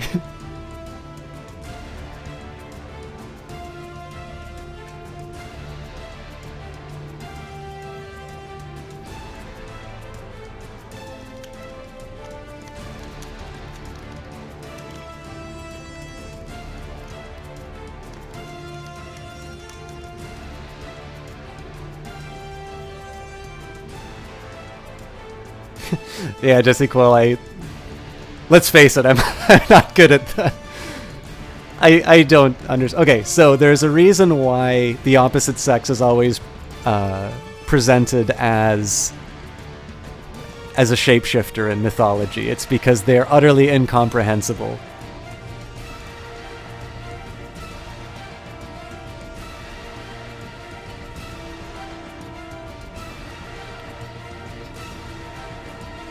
Alright.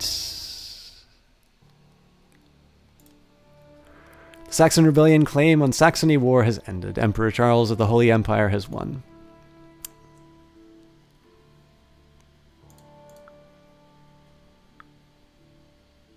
I'm just trying to decide whether or not I...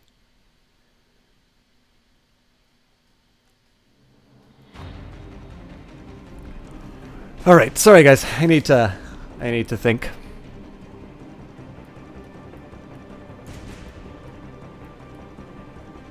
Good thinking music though, so let's turn it up.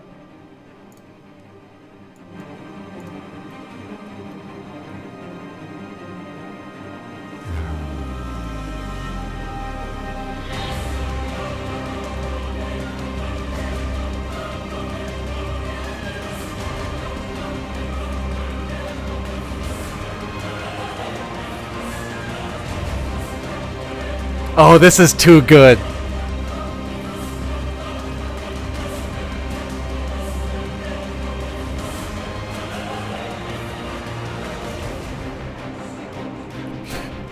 So Widukind, rather than being in prison, I'm like, you know what? I like the cut of your jib. I'm gonna make you a commander of my army. I need somebody since I lost Roland. You killed him.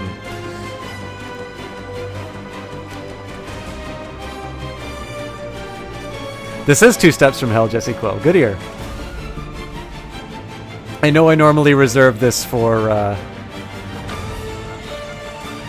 Kerbal Space Program. Actually, you know what? Let's do this for Roland.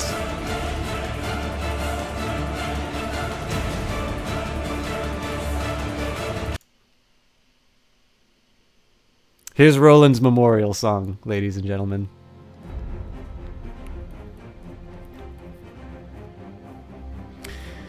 Alright.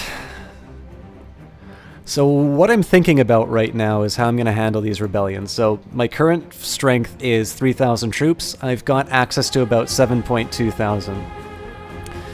So what I can do right now is disband this army and have the very strong potential that one of these factions is going to strike, and then I have to recombine my forces.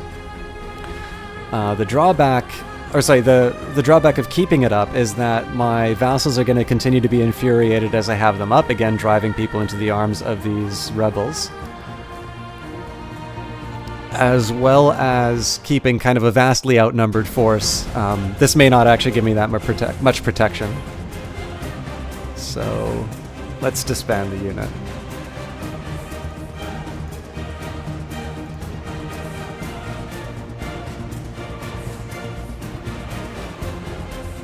We might need to do this to... We might need to borrow to raise an army.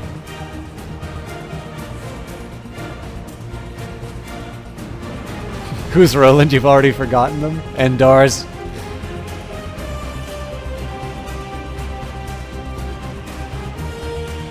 Okay, light infantry.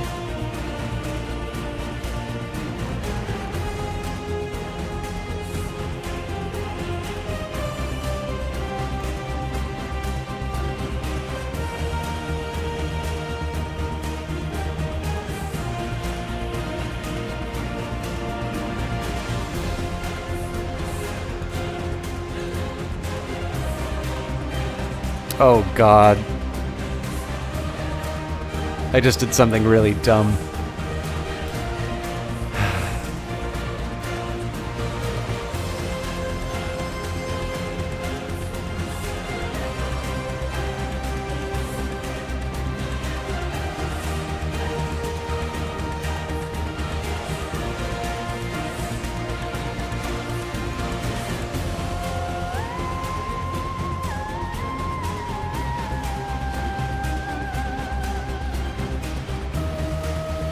Okay, first things first, I'm gonna get our audio back.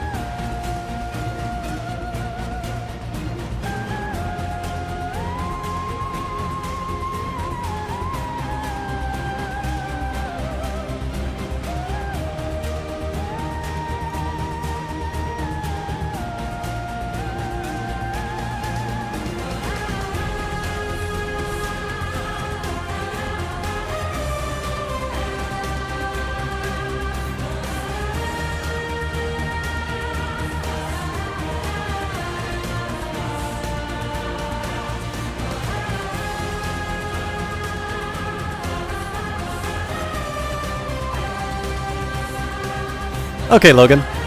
See you when you get back.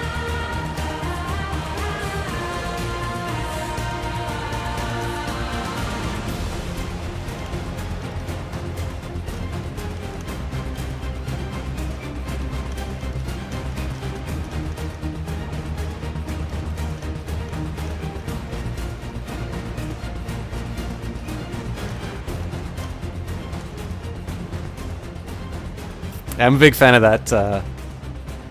I'm a big fan of that track.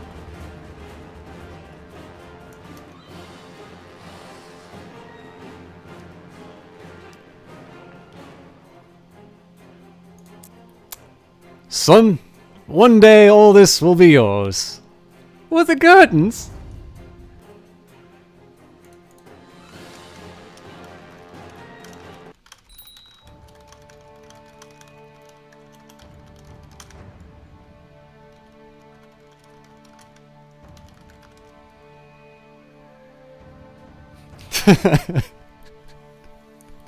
Sorry. I'm getting private messages. Indoors! I like your ASCII titties, but please. Wait, I can't say titties because I turned the mature filter off. Parabolas. Okay. Pope still likes me. My vassals don't.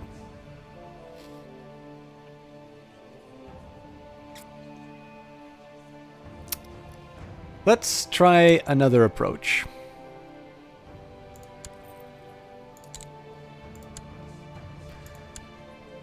Just kill people who disagree with me.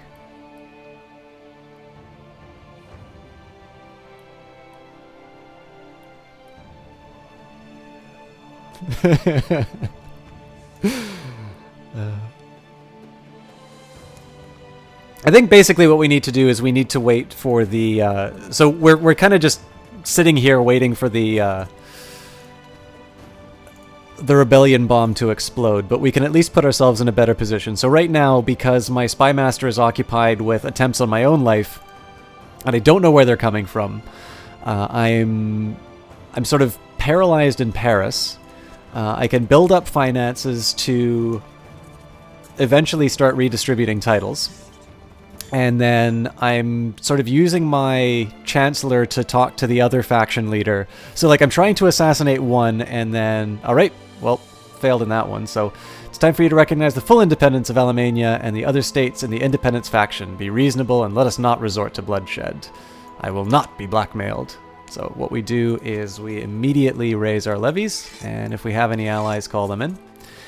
And our hope for winning this fight will actually be in sort of catching them unprepared and using our larger stacks to take out their smaller ones. So I'm going to wind up doing a lot of pausing. Okay, so first of all, actually, let's assign some commanders.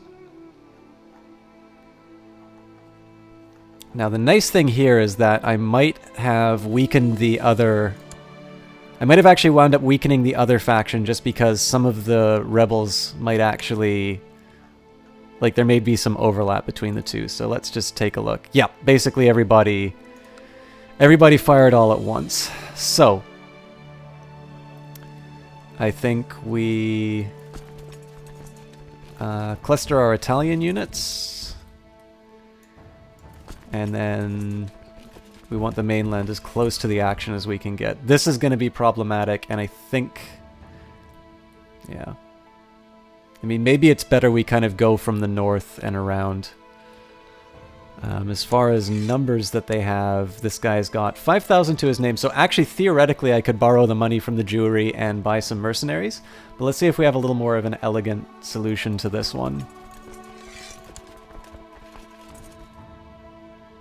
If Enders has given me titties, they won't be asking. By the way, Captain Bear and Cloud, no, I have to ask, is this CSGO you're talking about, or is this League of Legends? Oh, looks like...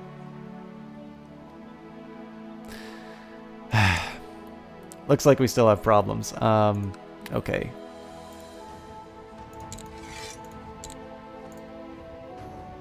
We got our diplomat working on this one. In terms of my troop strength, yeah, 3,000 people, so... As long as they're not one big unit, I'm okay. And then I'm going to have to do some wrangling as far as making sure people don't get, like, plowed into by the rebel units. I think we can make this work, though. The other really big advantage of having a rebellion like this, as long as you handle it well, you can actually strip people of their titles and sort of reshape the realm the way that you want it. So these can be really good opportunities as long as you don't kind of lose your head. So what I basically need to do is I need to be very smart about the kinds of battles that I fight. And as long as I can sort of divide them and take advantage of the fact that they also need to assemble their troops, then I'm going to be in a position to kind of take them apart piece by piece, and then I can sort of seize their titles, redistribute the land the way that I want. So they sort of have three big areas, one in the north, one in the south, and one in the center. So it looks like we've lost these guys already. That was careless of me. I lost 9 troops, so that's not the end of the world. So they've already combined 13 there. This is actually going to be... I didn't appreciate the Italian unit, so I think I'm just going to need to 86 this whole area. And another set of 12 that I've lost for no reason. Okay, lost my Chancellor. Let's assign Peter to Dijon. Yeah, really wasn't paying attention on what I needed to. So this is okay because they're going to mostly be focusing on the south. They are heading to... Okay, so this definitely has to go. I think I need to get these guys as far away from the enemy as possible, but I'm pretty sure I'm not going to be able to take advantage of these units. And so what I'll do instead is I'll start... I think the story here is going to be that I move south. So we'll regroup. Move south for the 400, and then try to gobble up as many of these units as I can before they join the main force here. Once these units get together, this is where I have a serious problem on my hands. But we'll see if we can make the most of the situation.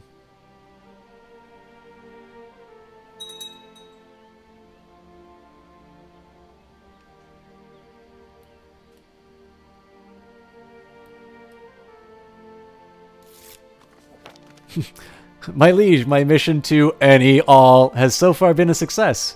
During my visit to the Duke Theodoric of Burgundy, I seem to have managed to make him understand what a benevolent and peaceful ruler you really are, and he sends his regards. Perfect.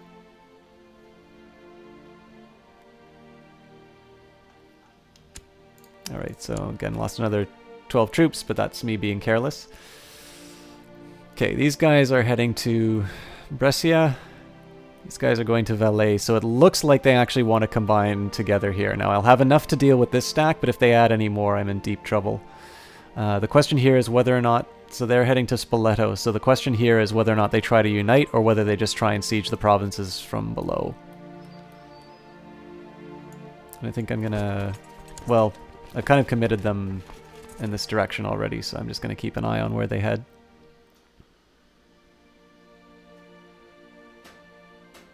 Alright, these are 1,100 troops, and they're also heading to the south, so it looks like they're focusing on combining their troops, which is bad news for me. So, these guys, I'm going to move one more time. Again, I may just be moving them to disband them in the end, but... As I said, at this point, it's all about picking the most opportune battles. And then if I need to bring mercenaries in, I will do so, but I don't want to spend too much on them if I don't have to. Okay, so combine these guys. We'll see if we can run them through. So we'll take them to Genoa. I don't think this is going to work out, actually. Let's at least try to take them to Genoa. They're heading to Provence, so I have a feeling they're definitely combining here. They're probably going to combine as well. At least they're not heading north. I think if they headed north to these guys, I'd be in deep, deep trouble.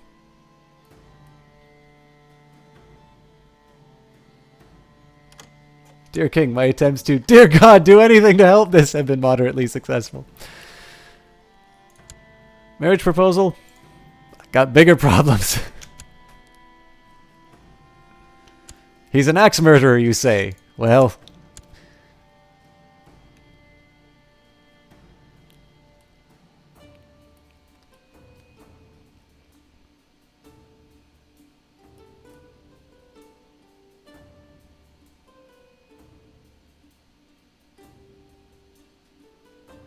I definitely think we do the same thing we did with Widukind at this point, because we're clearly not going to be able to handle these large units on their own.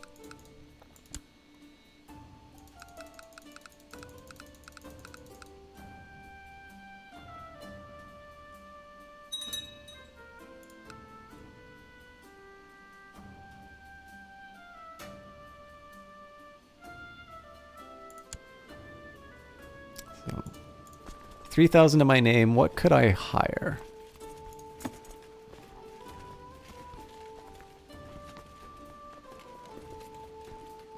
Another 1,500. So 1,500 won't actually bring them to the numbers that I need. And then the other big worry is that they've got a big 3,000 force here.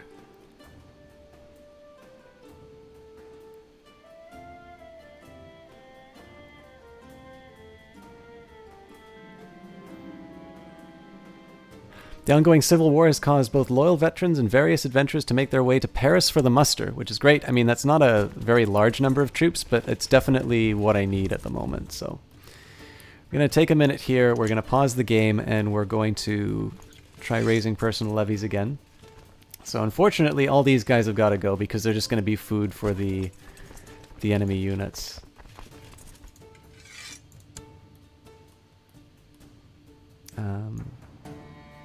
These are kind of useful to me, though, so... And then I think I do need to bring in some... I do need to bring in some outside help. So, I mean, one thing that I'm thinking of right now would be to add mercenaries, so that'll bring me up to about 4,100 to go straight for Duke Peter's army. The problem is that these guys are kind of close enough that I think they can actually... I think they can cause me serious problems if I do actually try to attack them, so... It's definitely a big risk, one way or the other. What happens if I surrender?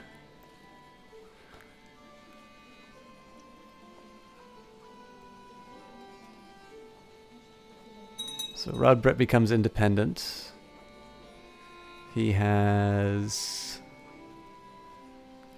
well, basically all of that territory, so that definitely surrender's not an option unless they force my hand. Alright, let's try and get some people who are against me on my side. Wait a minute. Why am I need dukes on my side? Sorry guys, I'm kind of monologuing. Do I have any allies? No, I don't have any allies, unfortunately, Endors. Guess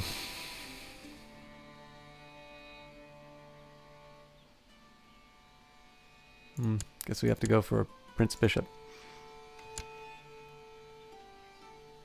So yeah, I mean, there's two things that I can do. I can either take mercenaries and head for this unit, hoping that the 3,000 don't attack, or I hire the mercenaries and go straight for the larger number.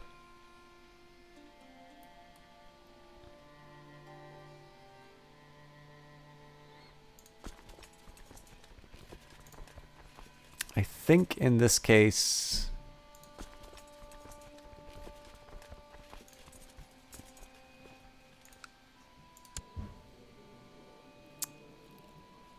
Okay, well, we'll do a couple things. One, let's cancel this plot. See if we can do something a little underhanded. Next, we will borrow from the Jewry, and we hire some discount mercenaries. I mean, one thing I could do is go for something a little bit richer. Actually, 1,800... So the Irish band might be an idea. So it's 190 that I spend instead of 150 for another 400 troops. I could also try 225, but that doesn't leave me a whole lot to pay them with, and they cost 16 a month for what'll be a protracted campaign. So, okay, so the Breton band costs 1170 a month, whereas the Irish band costs less. So in this case, I think we'll hire the Irish band, which is a slightly bigger upfront cost, but we definitely need bodies at this point, so...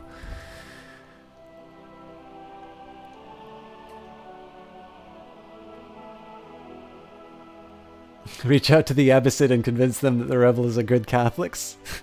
So far, I'm a good Catholic.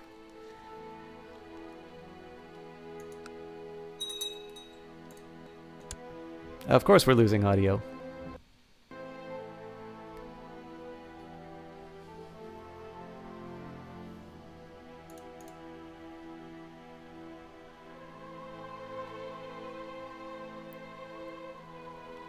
I don't know, guys. This is a pickle.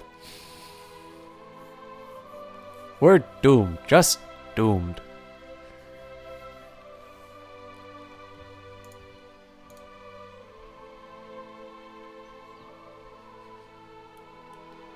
Okay, so I think the way that we handle this, we cross into Piedmont. Well, hang on. So we've got Lombardy.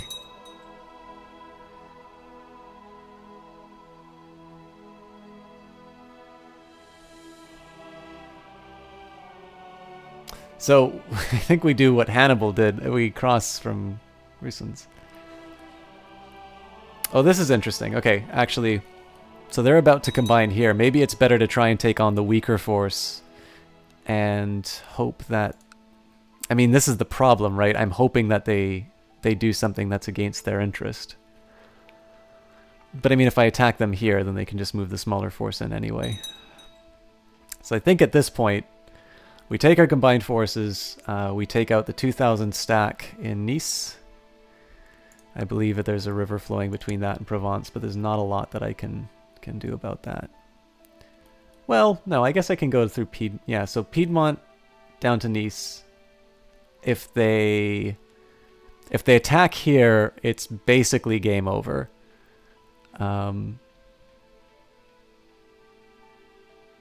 But if they don't support their friends, then I might be able to survive this. Okay, just going to pause again to... Again, I kind of have to... Well, you know what?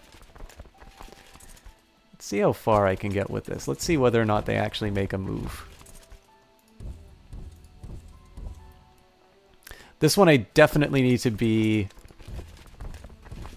I need to keep on my toes about. So if I see any of the enemy troops move, I need to disband these guys right away.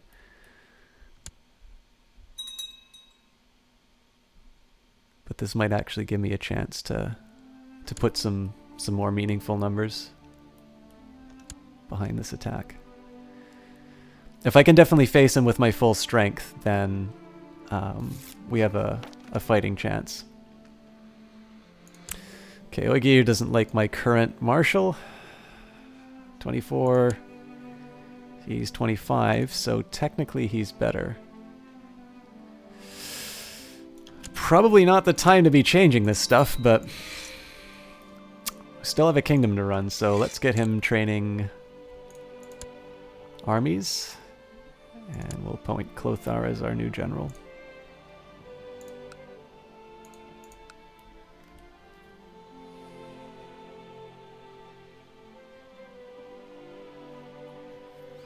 Endors is contributing, or just admit that FPS games have as much to do with circumstances behind each game, that all these people are pretty good and that you're both biased. What you doing, Endors, bringing reason into a conversation about gaming? You gotta think with your guts, sir.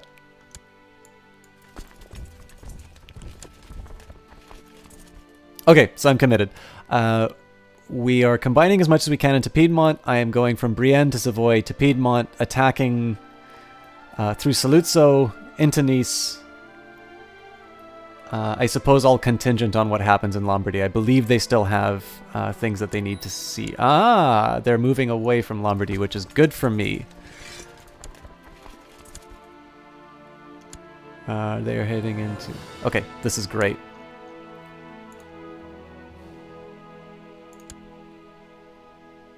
Oh my god! We have got a panda bomb on our hands. So, guys, you are about to watch me get screwed.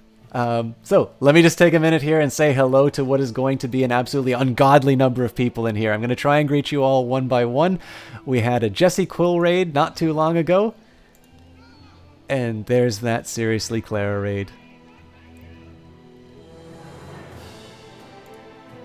Alright, so, Sir Wedgie, Saluku Ashian, Master Crowther, yep, DVP Phoenix, Weeble Girl, Paramore is everything, Twitchzilla, hey Endor, or yeah, you're still here, Endors, Skyman Loves, more Sir Wedgie, more Paramore, sorry, I'm seeing repeated names, Wolfstar, Magus Zero, seriously Clara, thank you so much for that raid. Delicious 3 voice. Well, that's what I can give right now, because you're definitely not going to be seeing any Game Boy. And, guys, thank you very much for the follows as well. Paramore is everything. And Magus Zero, 85.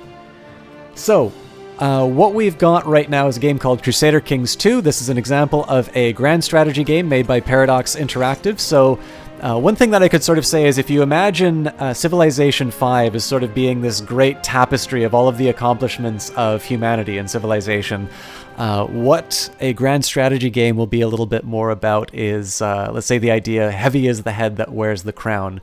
This has some RPG elements, so I am currently playing Emperor Charles the Great of the Holy Roman Empire. This is actually a historical figure known as Charlemagne. In fact, what you can do is you can click the Wikipedia button, and what it will be doing is opening up a Wikipedia link. I have a very poor bandwidth, so in this case, Charlemagne's going to take a while to load. And actually, if you, through your local library, you probably have an Encyclopedia Britannica, and their article on it is much better. Charlemagne was a real person and actually incredibly impressive. He's a really interesting guy from history, so I definitely encourage you to check it out. One of the fun things about this game is deciding whether or not you want to follow history or kind of create your own path. So what we did recently here, we didn't start off with all of this territory. We began with what's known as West Francia, which is basically this part of sort of France and Germany. We took the middle section from our brother. We invaded Lombardy, now Italy. And then we just recently took Saxony for ourselves. But in the course of taking Saxony, we weakened our armies, and that led to a rebellion, which currently has the upper hand. The way that war works in this game is negative 100% you lose, positive 100% you win. They've got 5,000 troops. And after I hired some mercenaries, I just wound up with 6,000 troops, but I don't have them all in one place. So what I'm doing right now is I'm fighting a losing war against a rebellion, and I'm just trying to sort of manipulate my position to work it out. So in this game, rather than sort of everybody doing what you want as you being this big social planner, this game sort of forces you to play nice with people. And when you don't play nice, you have to deal with a rebellion, which I'm currently trying to deal with right now. So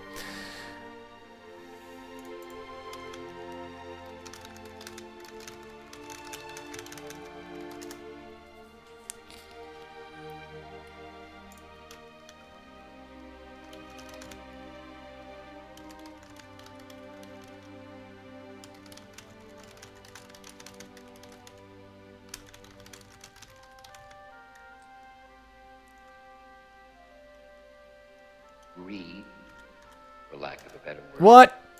is good.